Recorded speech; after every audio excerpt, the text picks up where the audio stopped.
time to two important topics that are circulating these days where I thought I might have something to offer as you think about and decide what you feel about these subjects. The first one is reparations, and the second one is the forgiveness of student debt. Big questions, big ideas, lots of debate.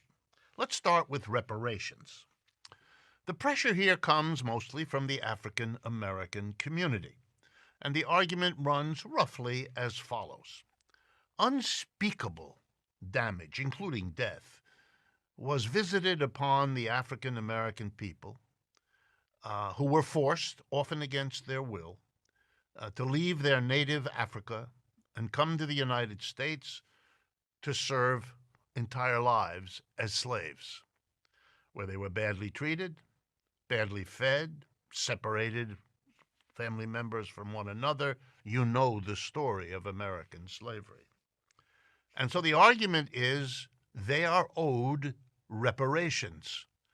They suffered, they lost, and they demand, many of those folks, a reparations. And I want to talk to you about that, particularly the economics of it. First, were the injuries suffered real? No question. Is there a need for some sort of restitution? In my mind, no question, yes. Are there examples in history? In other words, is this a new idea, or have there been reparations in the past that we might learn something from in assessing reparations now? And I think the answer there again is yes. And I want to briefly go over them with you so we all are on the same page. One of the greatest examples of reparations occurred after World War I. It's about 100 years ago. Germany was accused of having initiated that war. Germany also lost that war. And in the aftermath of Germany's defeat, the Allied countries, mainly Britain, France, and the United States, assessed a reparations debt. In other words, the tremendous loss of life, tens of millions of people died in and because of World War I. Yeah, the main thing I would say is like, why the fuck are we talking about Germany? America has its own history of reparations. Why aren't we comparing it to that? Mm-hmm. Yeah, to the Japanese. To the Mm-hmm. Native Japanese, to the Native Americans. Americans. Like we should be talking about, if we're going to do the comparison, that's the comparison. You don't. Why are we talking about Germany reparations for a war? We didn't go to war, and that's why we're talking about reparations. Like, I mean, like, Yeah. Mm-hmm. Pretty much. And I think Japanese is the most comparable because when you start talking about Native Americans, with the fact that they have sovereignty and they have treaties and everything else, Yeah, their absolutely. shit is different than Yeah, a regular reparations. yeah, that's So the apples and best Minnesota people oranges. to even compare us to Mm-hmm. it would have to be the Japanese. Mm-hmm. acres in the 40 acres in the middle. That was a fucking treaty to me. That's how I look Mm-hmm. at That's true. it. I feel what So you're I'm not saying. playing. I feel what you're I'm saying. not I playing get those you. games. Promises were made. Yeah, absolutely. Yeah. Yeah, for sure. Here's another example of reparations. After World War II, the Holocaust that was visited on Jewish people, on gypsies, on homosexual people, on all kinds of folks, led to a reparations imposition, again on Germany, which was blamed, and in this case quite rightly, for many of these horrors. The money went to what? Well, it went to many Jewish survivors. Ironically, in the case of the Jewish people, those who had died obviously couldn't get the restitution. And many of those who survived got cash for a few years, various ways. Why are we pretending like these people still don't get checks? But I'll let them.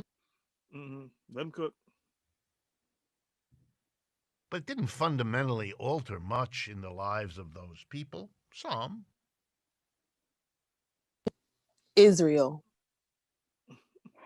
Just let them ride. It They only didn't got 10 more change seconds. much in the world. Anti-Semitism remains a problem, according to many Jewish organizations.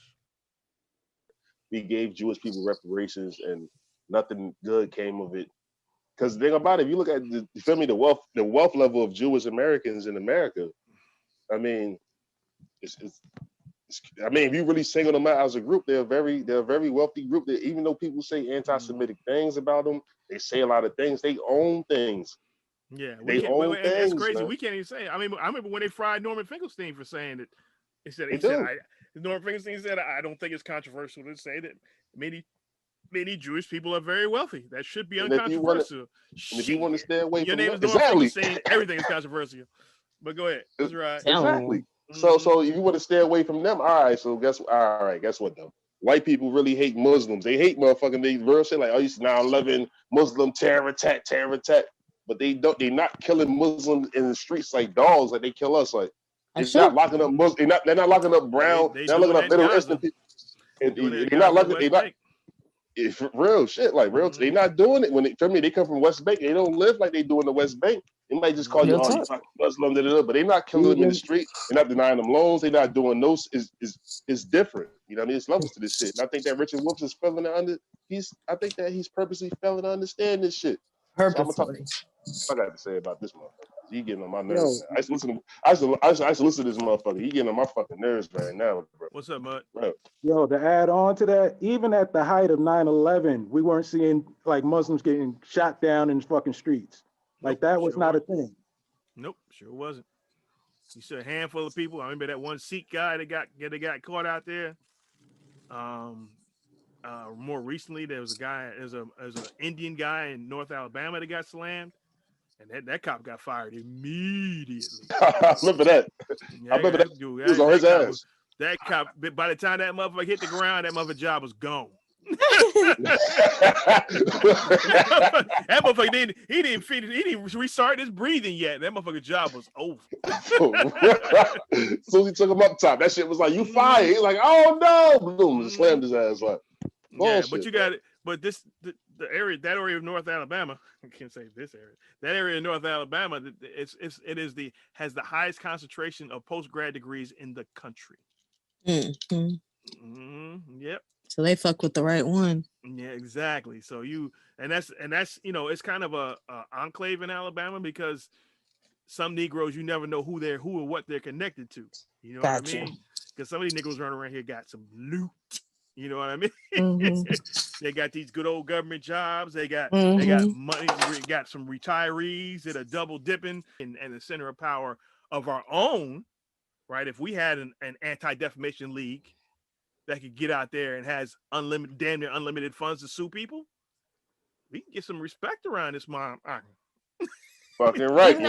Even though we gotta admit, hashtag ADOS has flexed some muscle because they made Eva Longoria's bitch ass fucking. Sorry, I know y'all be talking about me cussing, but they made her apologize, and I don't have a problem calling her a bitch ass because but that's part of the key. That's part of the whole thing, right? There has to be a cost to screwing us over, right? Social media is so powerful, and your social media presence is so powerful that a cost can be exacted. And I will give ADOS that their props on that. They will force people to bend the knee. They will come in your mentions and blow you the fuck up. So excuse my French. Up. Get you the fuck out of here. So can't do this shit no more. And that's powerful to be able to send people at individuals and groups and say and lay out facts. That's real. Let's do. Y'all ready? Everybody ready? Let's do it. Right. Okay, I'm ready. There we go. The loss of life, the loss of property, the injury, the suffering, the misery, all of it seemed outrageous, and the Germans were blamed, and they had to pay reparations. So for quite a few years after the end of World War I in 1918, the German government taxed the German people for a huge amount of money that was not used to serve the German people, but was used instead to pay reparations debts, chiefly to France and Britain, the victors in that war. But they, in turn, having borrowed so much money to fight the war, mostly from the United States, basically turned around and used the reparations Germany paid to them to repay their debts to the United States. So here's the key question. Was restitution made by that money being paid by the Germans to the British and French and ultimately to the Americans? I don't think so. The people who suffered saw little or no money out of any of this. Lots of banks did real well. Lots of government budgets were a little eased, mostly the Americans, as it happens, because of the money and the interest earned on their loans. But for the mass of people who suffered, not so much. My thing on this is an issue of policy, right? This is an issue of policy. This is nothing. This argument. Now, of course, we'll hear more in a second. This argument has nothing. This is an issue of policy. This is what, for anything else, this would be a lesson learned, right? And we've learned that. Go ahead. I'm sorry. No. When did they send you a letter about the increase in your taxes for the past 5 wars that we started overseas? So Exactly. so is there going to be a reparations tax on everybody's check? So they going to see that they money going to reparations, or is it going to be like how it always is, where they just keep doing what they do and the money magically appears for them to pay who they want to pay? Exactly. That's all. Please keep going. I'm sorry to interrupt you. Yeah, but I mean, that's key. That's a key point, because this is straw man bullshit. This is straw man bullshit. Okay, it didn't work before. Right. This is a lesson learned. We're going to go to best practices, as opposed to, and that's one of the things that Dr. Darity stipulates, is a good chunk of this money needs to go directly to the us, to the descendants of slaves. I mean, I don't, and then we've just circumvented that whole problem. Done. We've already had that argument. Done. Next. I'm sorry. Mud, did this reparations serve to prevent? What? Mud, what you got? No, I mean, basically you're saying everything I would have said. And to reiterate, like, this is he's talking about a situation between different governments. He's not talking about our condition is between the government and its own citizens. Exactly. Yep. So the money stays within the system because it stays in this country. It's not being paid to a foreign country. Yeah, there's no middleman for this like goofy shit that he's talking about. So like the comparison doesn't work. Yep. Even if he gives a comparison like this, if he says the states would get the money and pay off, instead of paying us, they would pay off their welfare system, which would be the comparable. That's what they would say, is that they've had some sort of state level welfare programs that they've been paying into for all these years. They want to get their cut first, and then we may get something, right? And then, again, this argument has been made, and Dr. Darity says no, it's a federal program directly to citizens. It can happen in the blink of an eye. I'm sorry, Muddy. I'm sorry, I cut you off again. Yeah, no, you good? All right, John, you got anything? Yeah, man. Yeah, he's doing some anti-black trickery. He's bugging the fuck out. Here it goes. As soon as you put it, that's how you put a lefty in the corner, just asking about specific black economic policy. Not social policy, specific any economic, not let alone reparations, anything that's specific, that's fucking some type of economic that's not for everybody. You know what I mean? They plan to lift us from the bottom. For real, they really like, you can't do it. He's a Marxist. We already know how Marx felt about black people. But can you reiterate what he said? Wasn't it something about us being a permanent underclass? I forgot exactly how it said it. The poisoned Hegelian root. Marx and Engels derived their belief that the Negro stood outside of history and was incapable of contributing to civilization from Hegel. Hegel did not descend, of course, to the mean and nasty abuse which characterized his two revolutionary followers. But what he had to say was harshly condemnatory and based on skimpy evidence. The gist of it was the Negro exhibits the natural man in his completely wild and untamed state. He believed that the Negroes of Africa were incapable of religion, but were rather sorcerers who imagined that with their fetishes they could command the forces of nature. The Negro race, Hegel continued, has perfect contempt for humanity. Tyranny is regarded as no wrong, and cannibalism is looked upon as quite customary and proper. Parents sell their children, and conversely, children their parents, as either has the opportunity. The polygamy of the Negro has frequently for its objects the having of many children to be sold, every one of them, into slavery, and often naive complaints on the score are heard, as for instance in the case of a Negro in London who lamented that he was now quite a poor man because he had already sold all his relations. Slavery is in and for itself injustice, for the essence of humanity is freedom, but for this man must be matured. The gradual abolition of slavery is therefore wiser and more equitable than its sudden removal. At this point, we leave Africa, not to mention it again, for it has no historical part of the world, it has no movement or development to exhibit.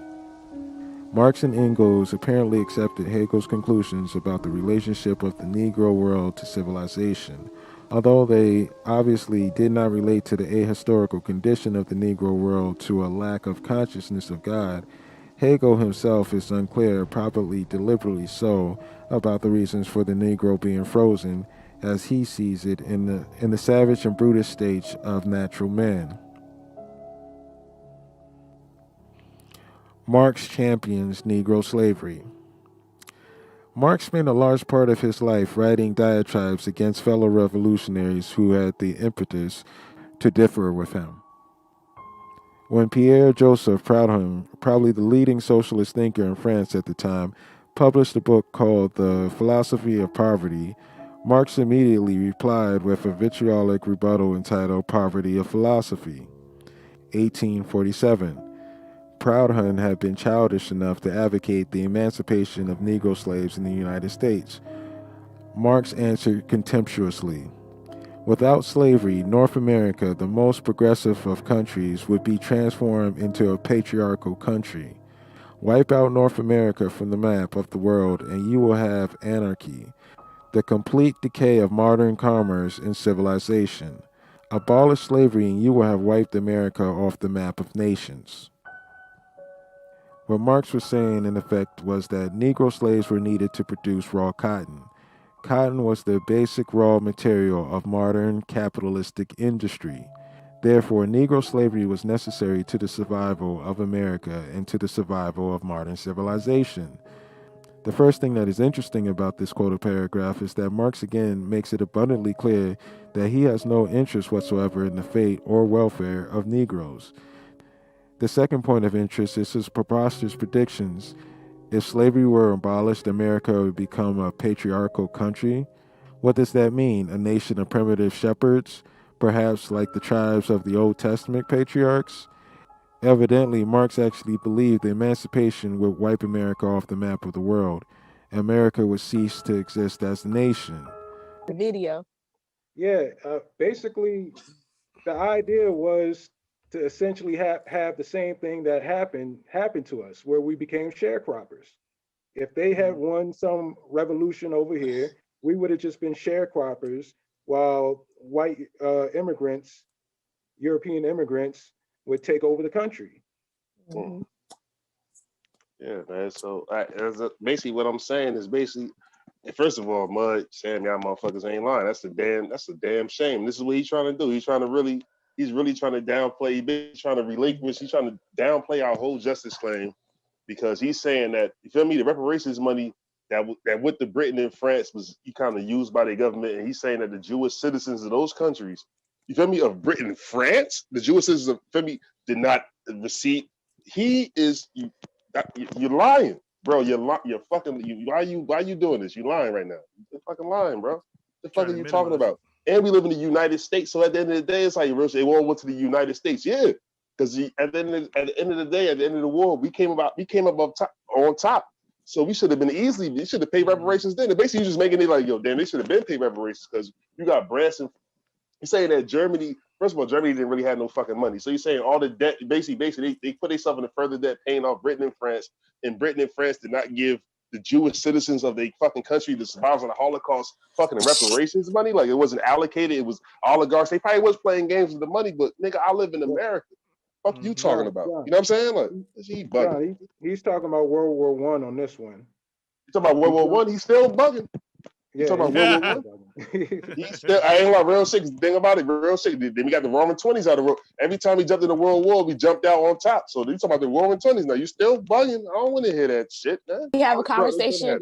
How is it that Japanese people have $595,000 to our $4,000 in Los Angeles? Can that have something to do with the fact that they receive reparations for their internment? So are we going to say that Japanese people's lives and their wealth isn't improved because they're on top of everybody? They are the top Asians. They have more money than everybody, white people and all the other Asians as well. So why are we again, this is just the cognitive dissonance. And I had perfect example, right? I had a conversation with this white man yesterday on Twitter, because I live on Twitter. And he was talking about how neo-lib people need to stop using class reductionists because of neo-libs and blah blah blah. And I could just hear John in my head, the neo-libs. Yeah, I told you they always break. Every time some anti-black shit they do, they like the neo-libs. So I slid in this guy's thing, right? And I was like, well, blah blah blah. And you just use this as a way to ignore Black people and Black issues. So he hit me back and was like, I am for reparations, period. And then he just kind of going through the rest of it. And that's when it all boiled down to like, I'm for reparations, but I don't really think that they'll give that shit to you guys. So I'm just going to root for fucking Medicare for all and baby bonds. And and I was like, baby bonds doesn't help me. I'm 35. Like, what the fuck am I going to do with some baby bonds? And I ain't got no kids. And even if I have some kids, y'all not gonna let me spend the baby bonds. So what the fuck? Yep. Oh my goodness. It makes no sense. But in the end, I had to just be like, thank you for supporting reparations. And I was like, I understand reparations is like, a harder fight. That's why we've been fighting it since the end of slavery. But, I'll take you where you're at. Like, at least you're for reparations. That's cool. Like, he was like, I'm for you guys getting reparations, even though I won't see $1 of it. Good job, sir. Good job. That's enough for me not to fight you down on the details. Like, fuck it. Fuck it. Hey, MG, before you say something, before you feel me, like MG, I know I'm gonna get out of here though, because Mud just said that he's talking in the context of World War I now. So basically, his argument is that Germany gave reparations to Britain and France. First of all, they gave reparations to Britain and France because they lost the fucking war. That's basically what they use as the excuse that led to the Second World War and Hitler's rise. Exactly. The Germans were so pressed. That was war reparations. Exactly. What the fuck are you? Real shit. Like, first of all, you talking about World War I? They gave reparations to Britain and France. The Germans did for Jewish people.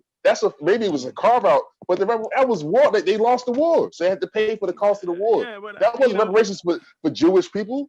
Like why are you lying? He's lying, bro. Yeah, but see, here's one of my problems with it. He's gonna get to World War II in a minute.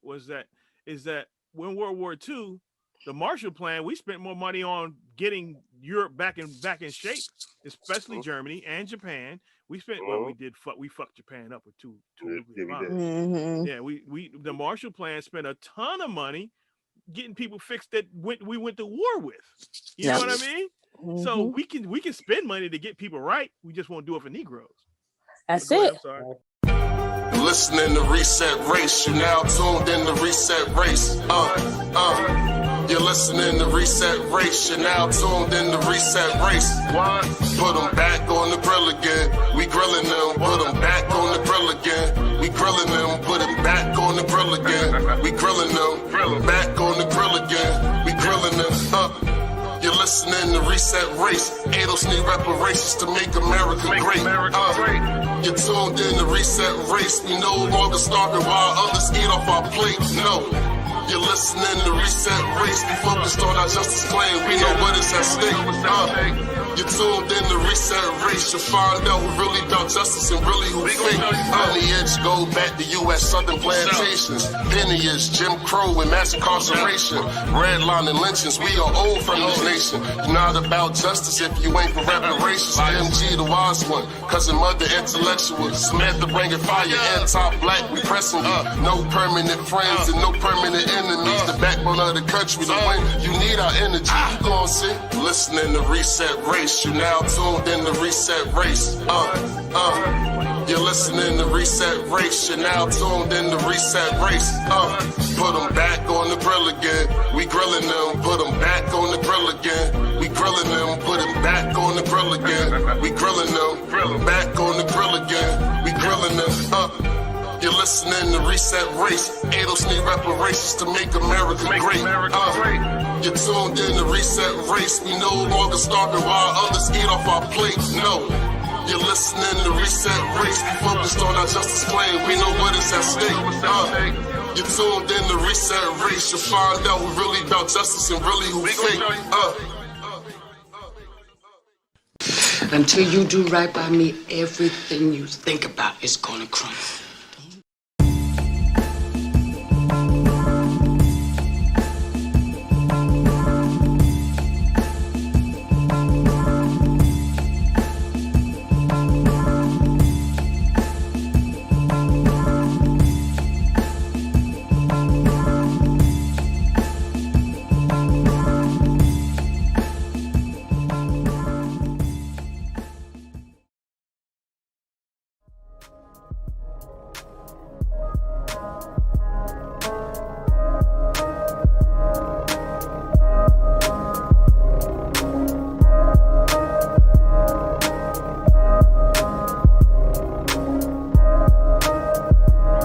At the very same time that America refused to give the Negro any land, through an act of Congress, our government was giving away millions of acres of land in the West and the Midwest, which meant that it was willing to undergird its white peasants from Europe with an economic floor. But not only did they give the land, they built land grant colleges with government money to teach them how to farm. Not only that, they provided county agents to further their expertise in farming. Not only that, they provided low interest rates in order that they could mechanize their farms. Not only that, today many of these people are receiving millions of dollars in federal subsidies not to farm, and they are the very people telling the black man that he ought to lift himself by his own bootstraps. And this is what we are faced with. And this is the reality. Now, when we come to Washington in this campaign, we are coming together.